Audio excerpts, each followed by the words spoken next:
Good morning everyone. Today I'm going to teach class 9 history chapter 3 Jainism and Buddhism. Now Jainism and Buddhism were two new religions that emerged as a result of dissatisfaction among the people during the later Vedic period. Now these two religions were started by two Kshatriya princes who stood against the religious evils that happened during the later Vedic age. Now, how do we get to know about these two new religions? We get to know about Jainism and Buddhism through various sources of information. Basically, there are three sources of information. The first one is your Angas. Now, the original teaching of Mahavira was compiled into 14 books. 14 books known as Purvas. These Purvas later on were compiled into 12 new books known as Angas. Now the language that was used to write these Angas were Arthamagdi and Prakrit language. The second source of information is your Tripitakas. Tripitakas also known as Three Baskas. Now Tripitakas are your sacred Buddhist literature, and the first is divided into three sections. The first one is Vinaya Pitaka. Now Vinaya Pitaka consists of, it tells about your guidelines, regulations for the Buddhist monks to follow. It also tells about the general management that needs to take place in your Buddhist monasteries. Second one is your Sutra Pitaka. Now Sutra Pitaka, it is a compilation of lectures and discourses of Buddha. Discourses is your verbal and your written communication. So it is a compilation of your lectures and discourses of Buddha. And the last one is your Abhidhamma Pitaka. So these are the three sections of three Pitakas. Now the last one is your Jatakas. Jatakas are basically the stories. There are 550 stories that are mentioned in Jatakas, and it tells about the birth of Buddha and about his previous life. Now Jataka also tells us about the Indian society in the 3rd and the 4th century. It is written in Pali language, and it has a lot of importance for your Buddhist people. There is a lot of importance for your Buddhist people, right? There are several stories that are related with your day-to-day activities. There is one example I would like to tell you about the story. The story goes like this: that there was once a very famous Buddhist monk, and he had a disciple. He was a Brahmin, and that disciple was very proud of his high status. So one fine day when they were in a market, he saw a Chandala. Now Chandalas were the untouchables of those times, right? They were, the untouchables were known as Chandalas. So as soon as he saw the Chandala, the Brahmin was scared. Why was he scared? Because the thinking was this, that even if the shadow would fall on the Brahmin, or even the wind passes over the Chandala and reaches the Brahmin would become impure, right? Or he would get polluted. So seeing the Chandala, the Brahmin shouted, "O you the cursed one and ill-fated, you go to the leeward side and I will go to the windward side."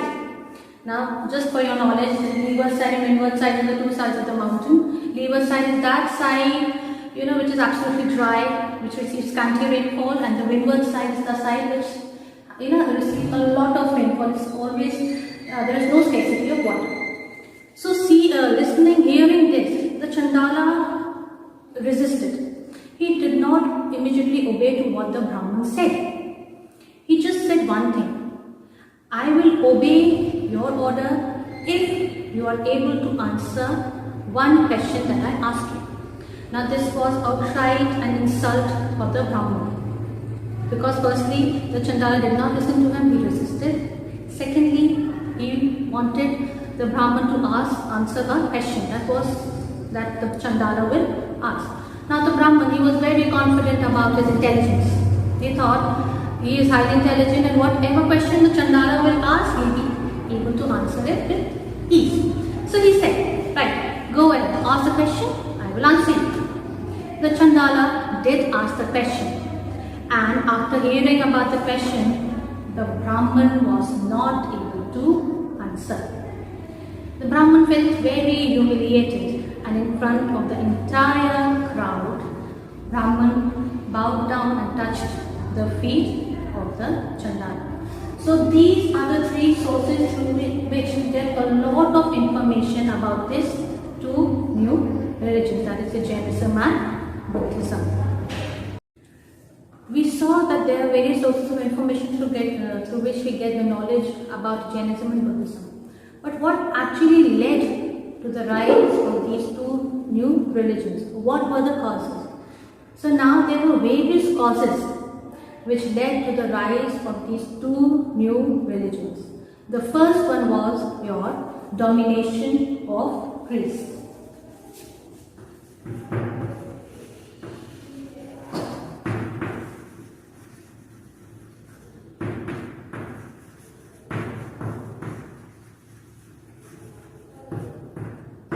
Now before I explain you how the priest played a major role in giving rise to these new religions, let us understand the hierarchy of the caste system.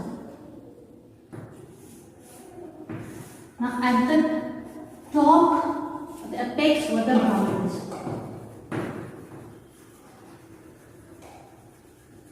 These Brahmins were the priests, right? They were the priests. The second section was the Kshatriyas.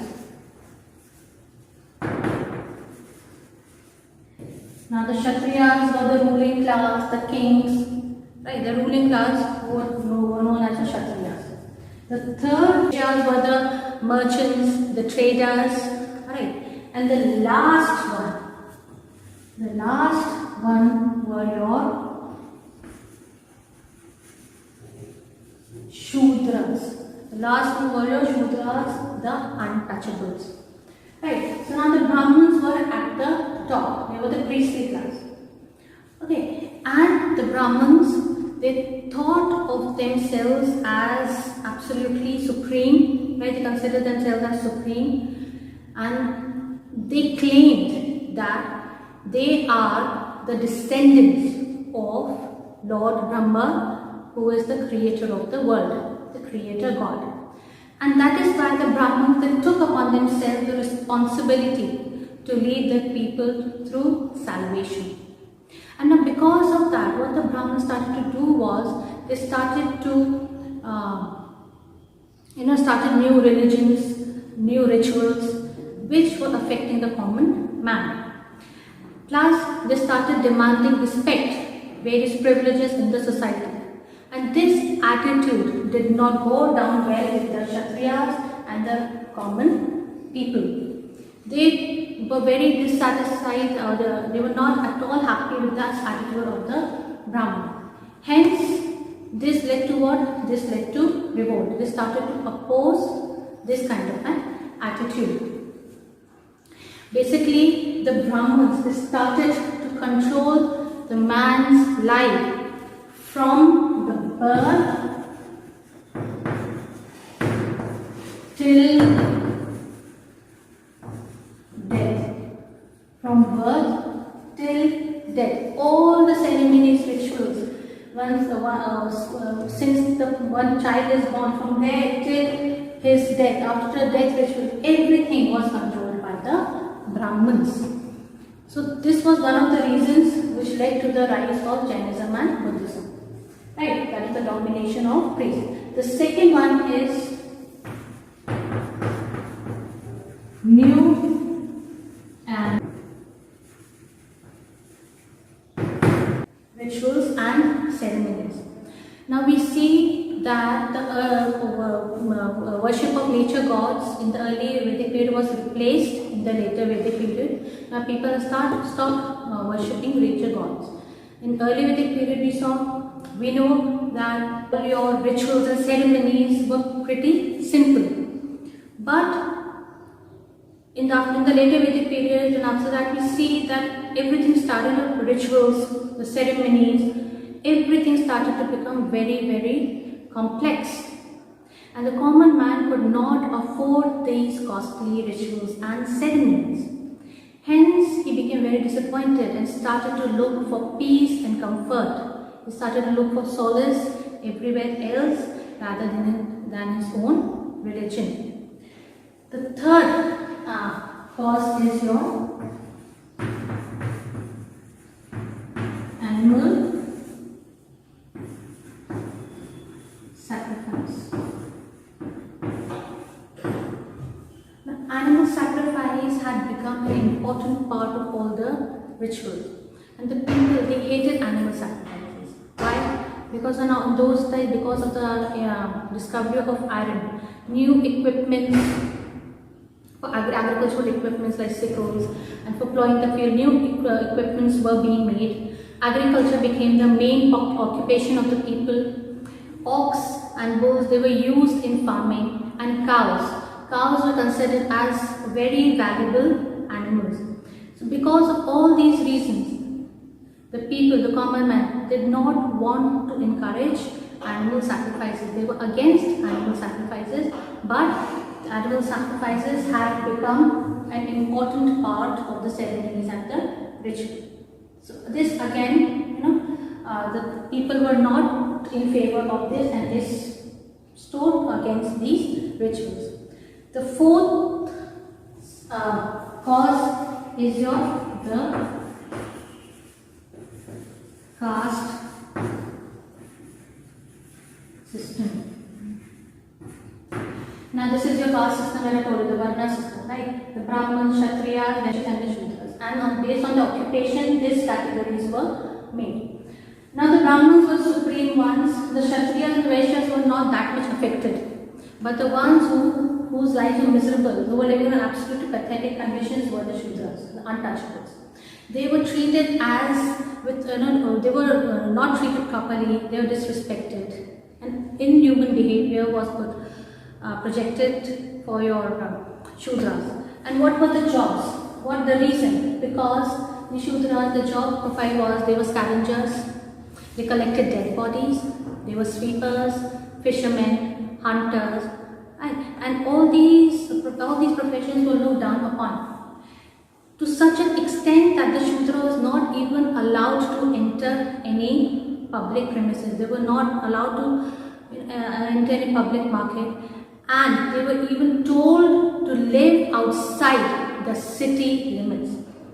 So the Shudras, this attitude, this kind of treatment did not go down well with the Shudras, and they protested. They were completely against it. But because of this caste system, the Shudras had to suffer a lot. Then next comes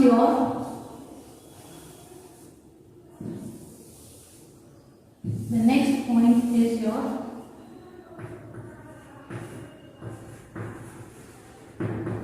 Vedic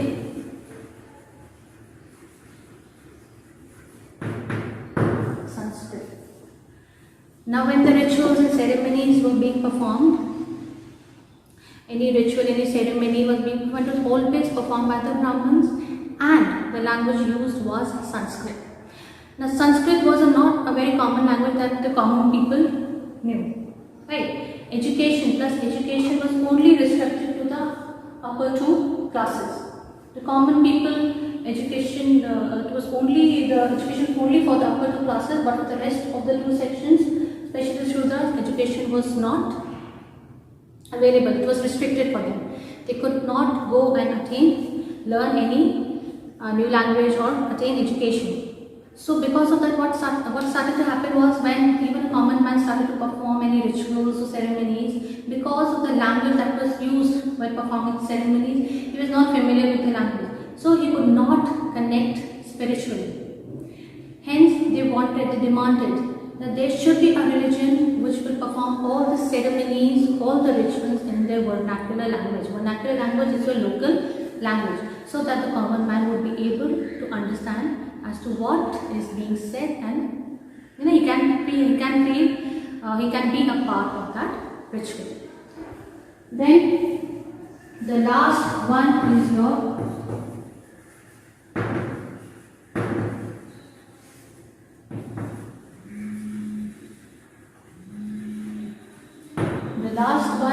your religious reformers. Now, all the above causes that we saw, all the above causes, that is your domination of the priest, introduction of new and costly rituals, plus your Vedic animal sacrifices, the caste system, introduction of the Vedic Sanskrit, all this was enough for an educated person to understand that the things were not very good in the society, and all these things were enough for two princes, that Kshatriya prince, to come up and lead a religious reform movement. And these two Kshatriya princes who led the religious reform movement were your Mahavira and Siddhartha. These were the two ones who led the religious reform movement and started the new religion, that is Jainism and Buddhism. And because in this religion, everything, all the rituals everything was pretty, there were no rituals, no ceremony, the things were very simple, it was not complex, which attracted a larger mass, or attracted a lot of people to come and follow these two new religions. So these were the causes which led to the rise of Jainism and Buddhism. Now let us learn in detail about Jainism. Now let us learn in detail about Jainism.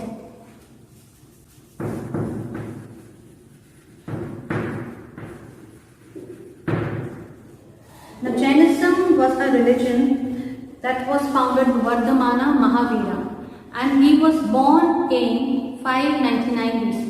His father's name was Siddhartha and mother's name was Trishala. She was a Lachavi princess. Now Mahavira, he left his marriage, he left all the worldly things in search of truth. He left his home, he left all the comfort of his palace in search of what? In search of truth. And he went through a lot of hardship and pains. He left all the luxuries, so obviously he was not living in his comfort zone. He had to come out of his comfort zone, and when he went in search of truth, he went through a lot of hardship. Right? He went through a lot of hardship and pain, and finally, he became the enlightened one. He found the truth at the age of 42 in 557 BC, and he was known as the enlightened one. That is, he was known as Mahavira. Mahavira meaning conqueror of senses, also known as a Jinnah. His followers were known as Jains. Now, originally, according to your Jain text, there were 24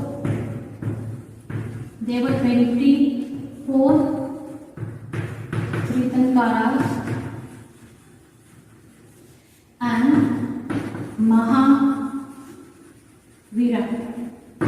There were 24 Tirthankaras, and Mahavira was the 24th and the last Tirthankara. The first Tirthankara was Adina, but however, the Jainis, they consider Mahavira as the real founder of Jainism. Now there were several teachings. There were many teachings that Mahavira has given in his Jain text and Jain literature, we find there are several teachings that Mahavira has given for a common man to follow. Now let us see what those teachings are.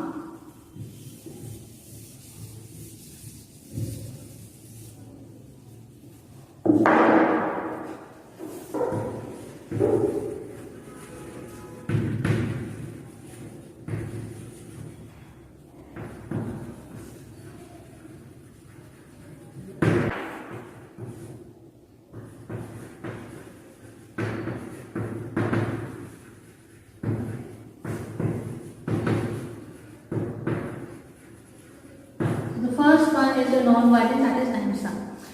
Now, Mahavir Buddha was of this thinking. He taught that not a single living creature should be injured or harmed by any of his actions. So to avoid all this, they even used to walk barefoot. They would cover their mouth with a piece of cloth. They would not eat the vegetables that grew underground, tubers. They all did these things, they adopted all these measures because they were supporters of non-violence, that is ahimsa. And through any action, they did not want through any action that any of your living creatures should be harmed. Second one is no caste system. Now, Mahavira was against caste system. Jainism, they are against the caste system. They do not support caste system. According to Mahavira or the Jain literature, it is clearly mentioned that they think that they support that all men are equal. All men are equal and they should be treated equally. The third one is no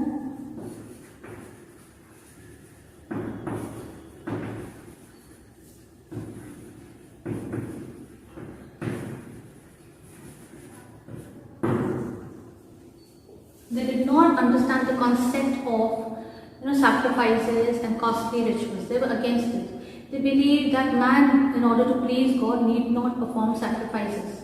They did not understand the concept of killing of animals. They were completely against it. For them, it was a useless ritual. Right. The fourth point is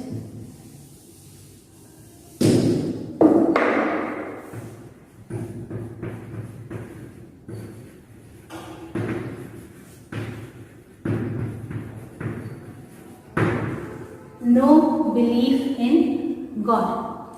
Now, the Jainis, Mahavira, he had no faith in God. Right? He said, whatever the man's deeds were, that those deeds shaped a man's life.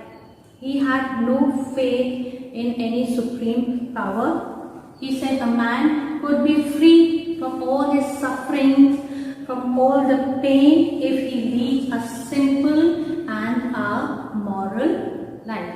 A life that is pure, simple and free from any negative impact, from any complex things. If a man frees himself from all these desires, he can attain freedom from all the sufferings and pain if he leads a simple and a moral life. The next point, that is the fifth point, is life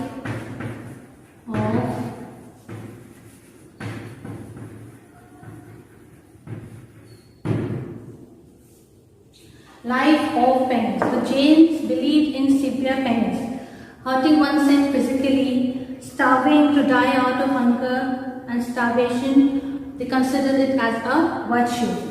So they, in order to attain this, they would train their mind and they would strengthen the bodies to live a strict and a very hard life. Now the sixth point is your reaching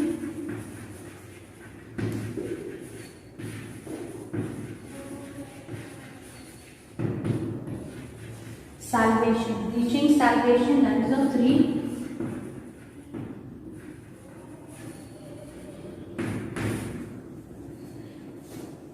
Ratan. Now the Jainism believes in the concept of karma and rebirth. That is, they believe in the concept of cycle of birth and rebirth. And according to Jainism, if you want to get freedom from the cycle of birth and rebirth and attain salvation, reach salvation, there are three Ratans. Alright, three Ratans are also known as the three Jewels. Three Ratans are also known as your three Jewels. If a man follows these three Jewels, he will be able to reach salvation. So what are these three Jewels? The three Jewels are: number one, right faith. These are the three Jewels. Right faith, right knowledge, and the third one is right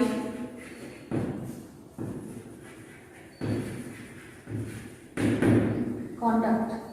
If a man follows these three Jewels, three Ratan, right, that is the right faith, right knowledge, right conduct, he can attain salvation. Now, apart from these, there are other 5 vows that have been given by Mahavira. Right, there are 5 vows that have been given by Mahavira, and these 5 vows are very important for all the Jainis to follow it and memorize it and follow it in their daily life. Now, what are these 5 vows?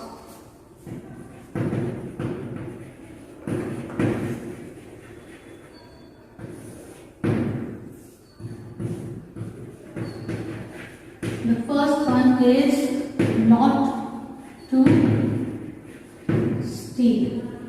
The first one is not to steal. Second,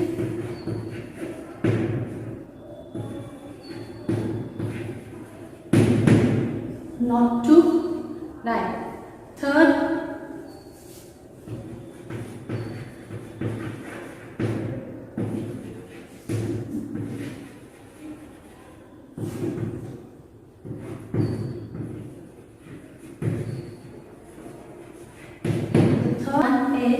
not to own property.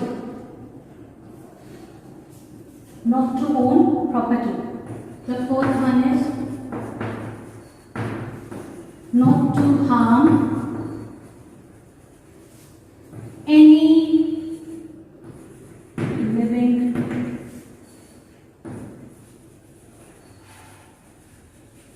not to harm any living creature.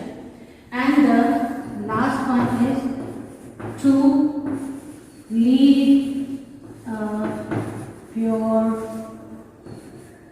life. That means to keep one should keep oneself away from any chastity, from any immoral act. The person should lead a pure life. Now, apart from these, there are 9 truths. So now, before I tell you the 9 truths, we see what are the 5 vows again. The 5 vows are not to steal, not to lie, not to own any property, not to harm any living creature, and to lead a pure life. And these 5 vows, all the Jainis have to take these 5 vows and adopt it and live their lives by inculcating these 5 vows. So now, after the 5 vows that we studied, right, next comes your 9 truths. Now, these 9 truths are again very important part of our teachings of Jainism, important Jain teachings. And if a person wants salvation, he should be aware of these 9 truths. Only then can that person attain salvation. So what is the first one? He should be aware of Jiva, that is any living thing. Second, a Jeev. He should have a fair knowledge of Jiva, Ajiva, this is your non-living.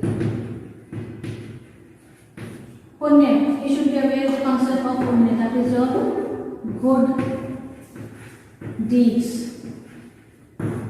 Then comes Pap, sin. We should stay away from doing any immoral act, we should lead a pure life, we should stay away from sin. Then third comes your Ashraf. Ashraf are your, again, these are your good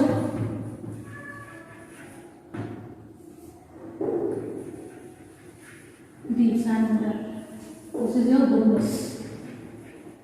This is your goodness, and then Ashraf is your good deeds. Then comes your Sarvar. Sarvar are the obstacles. Sarvar are the obstacles that comes in our way when we try to do anything good. That comes in our way if we try to perform any good thing. Then Bandha. Bandha means to be bound by something. We should be free from any bondage. Nirjara. Nirjara means destruction.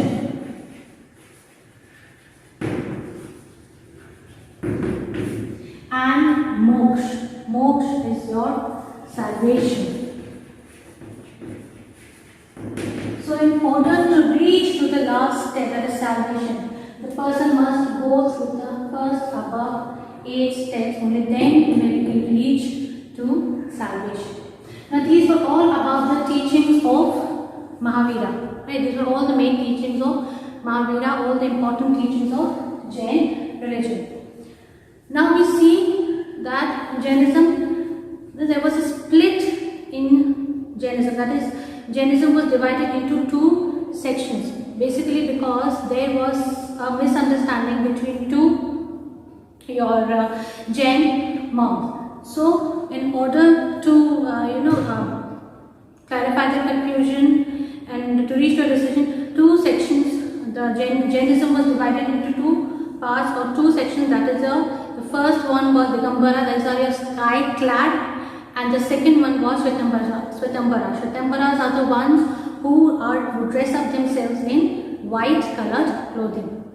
Now Digambaras are the ones who who do not live in a community, they live in forest, and they are also they practice the time of rainy season. They stay in forest for at least 3 months. To stay in one local place so as to avoid walking, so that none of the creatures are harmed because of that. And Shvetambaras are the other followers or is that section which wears white clothes and they live in the community. They might or might not wear masks. So these are some basic differences between the 2 sections, that is your Digambaras, the sky clad, and the Shvetambaras that wear your white colored clothes. So children, this was all about Jainism. So what all did we learn today? Let us recapitulate. So in the beginning we studied about how and why Jainism and Buddhism emerged as 2 new religions. We learned about the various causes which led to the rise of Jainism and Buddhism. Then we learned about the founder, the one Vardhaman Mahavira. We studied about him, and he was considered the real founder of Jainism, right? And from there we learn about the teachings, various teachings that was given by Mahavira, that are important teachings of your Jainism, Jain teachings. That was your non-violence, no caste system, and life of penance. Then we studied about the 5 vows and the 9 truths. And towards the end we also learned that in Jainism there are 2 sections, that are your Digambaras and your Shvetambaras. So in the next video we are going to learn about Buddhism. Till then, take care, have a nice day, God bless.